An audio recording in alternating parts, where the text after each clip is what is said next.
The city of Seattle, Washington, pulsed with neon lights that painted the wet streets in shades of blue, pink, and electric purple. Above, the night sky was clouded with mist, the stars hidden behind layers of smoke and rain. For many, the city felt alive, restless, always pushing forward. But for some, it was a place of broken dreams and unfinished stories. For Claire Dawson, it was both.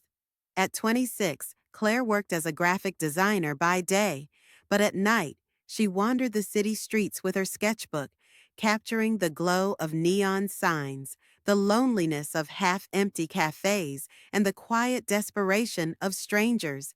Seattle was beautiful, but it was also fragile, just like her. One Friday evening, as rain poured over the city, Claire ducked under the awning of a small diner. Her sketchbook was tucked under her arm, the pages nearly soaked. She glanced around and noticed a man sitting inside, alone in a booth, staring out the window as if waiting for something that would never come.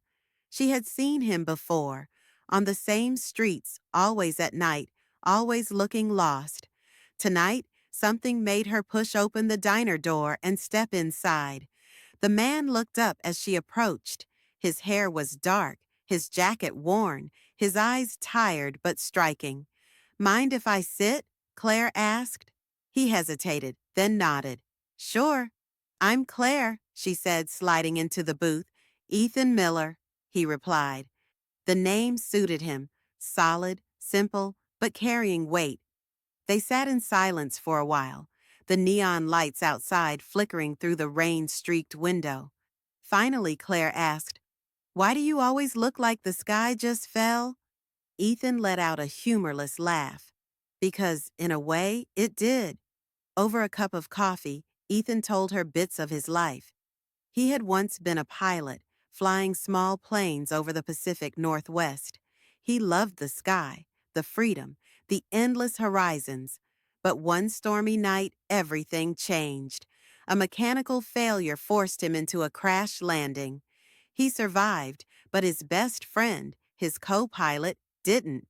"I haven't flown since," Ethan admitted, staring into his mug. "And I don't think I ever will again." Claire's chest tightened at his words. She knew what it meant to carry guilt, to feel responsible for things you couldn't control. "You're still here," she said softly. "That has to mean something." Ethan shook his head. Sometimes surviving feels harder than not. Claire didn't argue.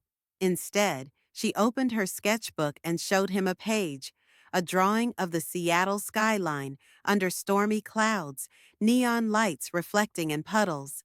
"Even shattered skies can still be beautiful," she said. For the first time that night, Ethan smiled. From then on, Claire and Ethan began meeting regularly, sometimes at the diner, sometimes wandering the neon-lit streets together. She sketched. He watched. Slowly, their silences grew comfortable, their conversations deeper.